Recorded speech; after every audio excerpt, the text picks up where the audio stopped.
Hey guys, my table shrunk.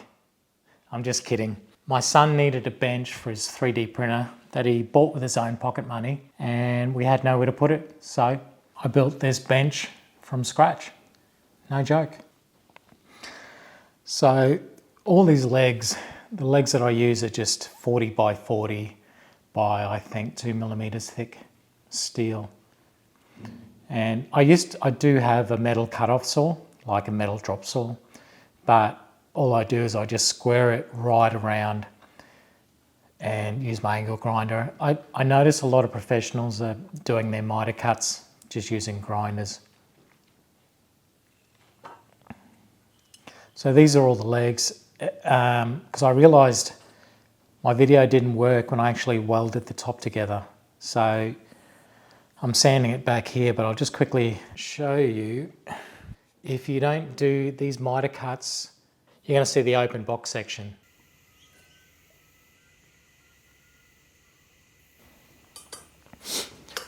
Oh, that's another handy little tool, is to have these, right angle magnets. I think most people have seen them, but you can pick them up in your hardware. I gave my last pair away in the islands, so went and picked up a pretty cheap set of two.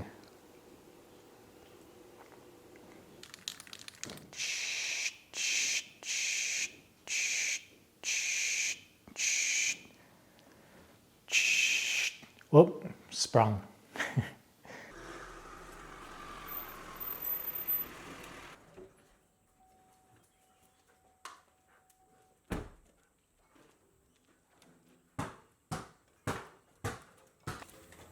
I mean, this just looks like a 2x4, and it basically just is, but it's made out of hardwood.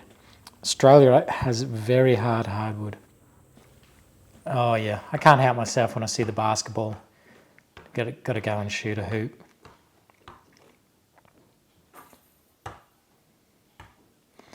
So basically all I do is I measure the whole length of that timber and divide it by how many lengths that I need. Once again, just do a rough cut. You don't need to do an accurate. You don't have to do an accurate cut, because these all have to be cut off at the end. You can see there, right through the table saw, you get a nice square end, not that pencil round end. And that's pretty important if you want to biscuit join these. Otherwise you end up with a VJ join in your table. You want a nice straight bit of table. Now that's one side. Have to spin these around and cut the other side off them. And I always put the good side up, and I actually just keep trying. I use trial and error to find which sides actually join the best without any gaps or any humps in it. Then I just number from one, starting at number one, just number all my boards. The number one, I make sure it's a very distinct number one. So all these boards are up the right way. Then I just mark where my biscuit joint is going to go. And these are only 1/2 metre, like 500mm wide, so I'm just going to put 2 biscuit joints in there, which is sufficient. I use a big square and just line both sides of the joint, both boards, both sides of the joint. A biscuit joiner you don't need an expensive biscuit joiner. Now I realise I need to find out the size of my biscuits before I set my joiner, and it's got a little dial just on the side. I think there's a number 10 size biscuit and a number 20 size biscuit. I set that to number 20. Also set your depth. So your depth is half the thickness of whatever your boards are.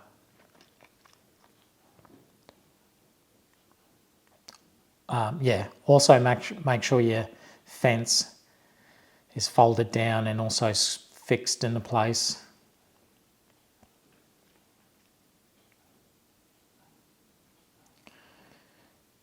You'll actually notice there's a little mark, so you can center that mark, bang on your pencil mark. Make sure that fence is hard down, it's hard down and also hard forward, and try not to move. There's a lot of forgiveness in biscuit joining, luckily. You don't have to be an expert by any means.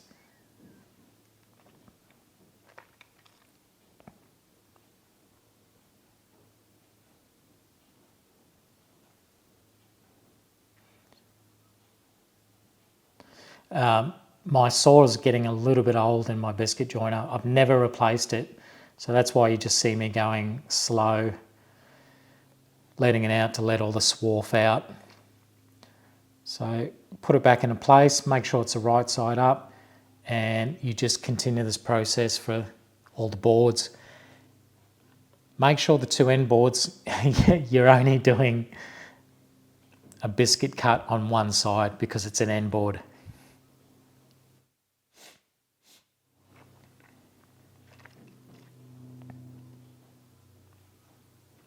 So once they're all cut, I just wipe all the dust off with a rag. I then use that same rag, dip it in a bit of water, and actually wet the joins. And this is what, ideally people recommend that you do this on every joint where you use wood glue, but not everybody does it, and it's not an absolute necessity. I just find it helps draw in that glue. Ideally, I always use external glue. I've run out of external glue. It's a good brand, interior glue. That'll suffice for an internal table.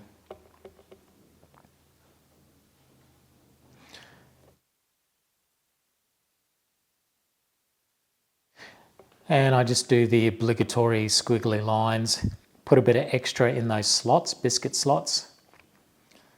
And then you can also smooth that over with your finger if you want.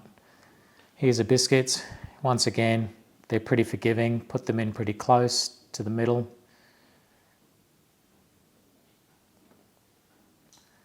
And they'll sort of self-center. Now, I couldn't find my mallet, so I just had to, because it's hardwood, I can get away with just tapping it with my metal hammer. Make sure those lines are pretty much lined up and complete that process. I just sort of stack it up end on end like this, hammer it down, make sure it's all good.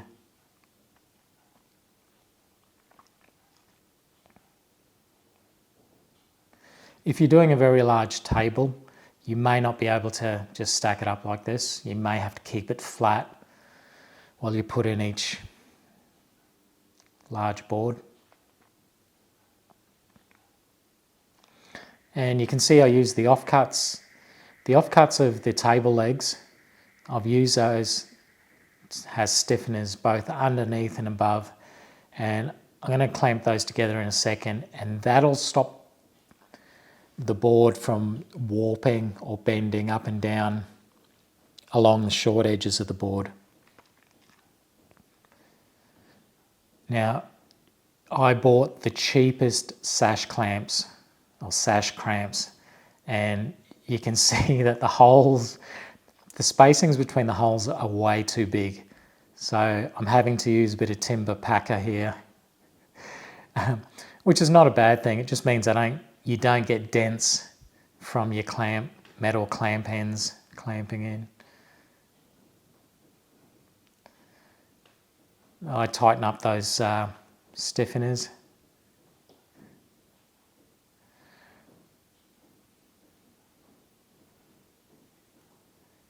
Just do them lightly to start with. And then once all the clamps are on and a little bit firm, you just go right around and really tighten up all of your clamps.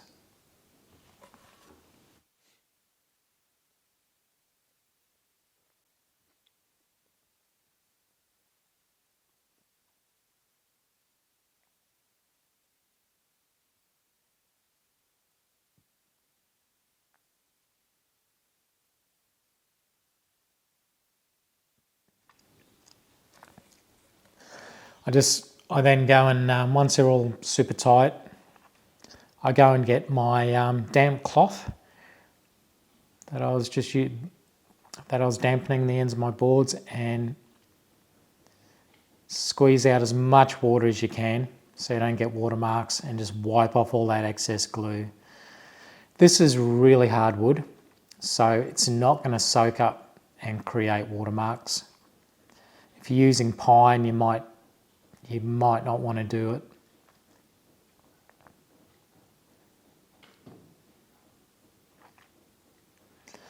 Once you finish that, give your rag a really good rinse,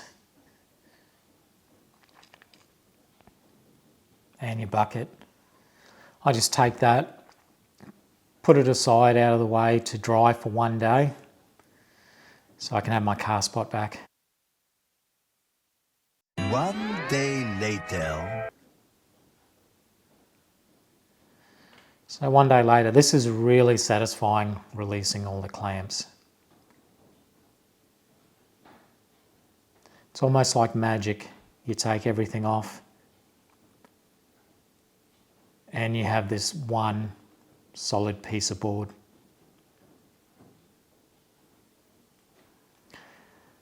It's pretty ugly because of all the glue and everything sticks to it. It's pretty ugly to start with. See these big mounds of glue. And it's not too bad. Oh, that's not a join, that's a seam, right. I thought it was a join. Just trying this really cheap belt sanding paper. 40 grit is the roughest that I've seen. And I just start off with 45-degree angles both ways. Now, this is a friend's belt sander. It's a pure coincidence that I happen to have the same brand Ryobi vacuum that I can hook up to it. This is another satisfying job where you just see that the more you go along, it just becomes really nice.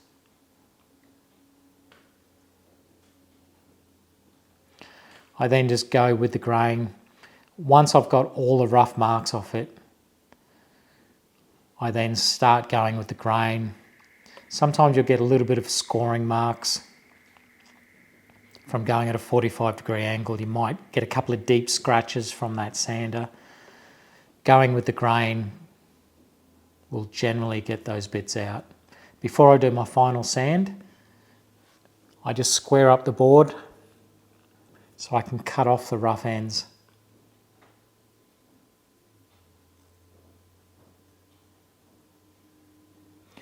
And I'm not going to freehand, I'm just going to cut an offset line so I can put a guide in and run my saw off a guide or off a fence.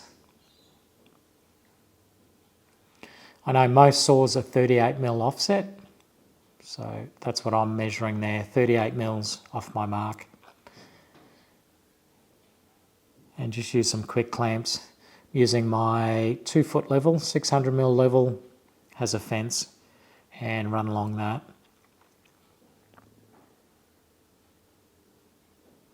And flip it around, spin it around, and also do the other side of the board. And you can see that it looks like a really good, that looks like a really good edge. Okay, 180 grit. Once I've done that, I use a round orbital sander. I find are the best finishing sanders. Just use that 180 grit sandpaper to start with. Now, when I varnish it or estopole it, I actually use floor hardener. I actually use floor varnish, and I put the hardener in it. It just gives it a really good finish, and I might do a separate video on adding the hardener and a little trick to save your hardener from going off or from going hard in the can. At the end, I just tip it off which means you just brush along the grain. It is self-leveling and it'll smooth out, but you just help it along. And that's it. Give that about 24 hours to dry.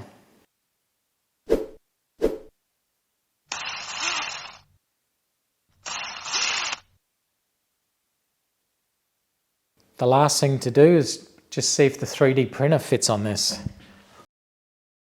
Yeah, that's perfect. Well, I think he's going to be pretty excited. I'll see you on the next one.